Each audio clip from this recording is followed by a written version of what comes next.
Welcome back to NSL Classroom. I am NS Lavanya, Assistant Professor, Department of English, KCS Kasinadar College of Arts and Science. In this video, you are going to learn the types of translation in Introduction to Translation Studies. Before that, we can see the recap of the definition of translation. Translation is the act of transference or substitution.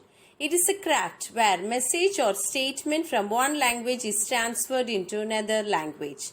Eugene Nida's classical model of the translation process illustrates the stages is explained here.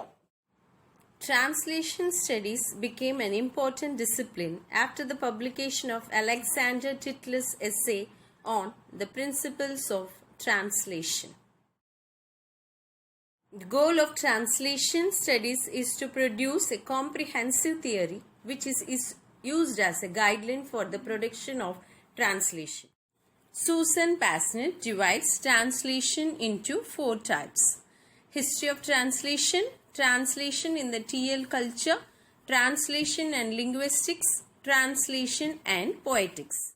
In history of translation, the investigation of the theories of translation at different times, the methodological development of translation and the analysis of the work of individual translators. Translation in the TL culture. This includes the work on the influence of the text, author or genre on the absorption of the norms of the translated text into TL system is explained. Translation and linguistics.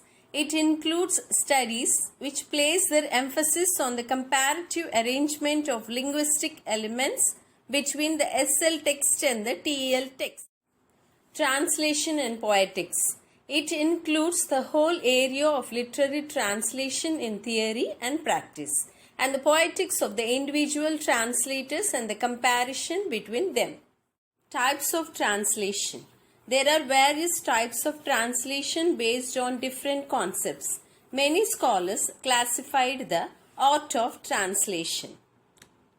In his preface to Ovid's epistles, John Dryden talks about 3 types of translation: metaphrase, paraphrase, imitation. Metaphrase, this is called as word-for-word translation. Paraphrase, sense-for-sense translation. In imitation, abandoning the text of the original as much as possible. Roman Jacobson classifies 3 types of translation: intralingual translation, interlingual translation, and intersemiotic translation. In intralingual translation, an interpretation of verbal signs by means of other signs in the same language. In interlingual translation, this is an interpretation of verbal signs. Interlingual translation is otherwise called as translation proper. This is an interpretation of verbal signs in one language in those and other languages. Intersemiotic translation. The interpretation of verbal signs by means of signs of non-verbal signs like diagrams, symbols, and chart. According to Jacobson, no ideal translation is possible since there is no complete equivalence between languages. Catford describes 2 types of translation: full and partial translation. In full translation, the entire text is submitted to the translation process. Every part of the SL text is transferred into TL material. In partial translation, some parts of the SL text are left untranslated. They are simply transferred and incorporated in the TL text. Then, free and literal translation. Free translation is always an unbounded translation, whereas a literal translation is a rank-bound translation. Peter Newmark talks about 2 main types of translation: semantic translation and communicative translation. In semantic translation, remains as faithful as possible to the semantic and syntactic structure of the SL as allowed by the TL text. Whereas in communicative translation, an attempt to produce the same effect on the TL text as was produced by the original on the SL readers. Savory describes in his Art of Translation that it is divided into 4 groups. In the first type, he explains that the translation is plain in language. It gives information and statements.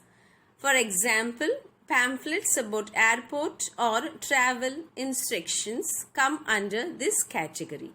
Second type, this translation is not exact. The readers are not worried about the original and are satisfied with the TL version. For example, Boccaccio's Decameron and Tolstoy's Anna Karenina. The third type, the translation includes the scholarly translations of the classics. We find the translations of the classical literature from Elizabethan period onwards. The last type, the fourth type, is the translation of the scientific and technical publications come under this category. Thus you get a thorough study of the types of translation. Thanks for watching this video. We'll meet again.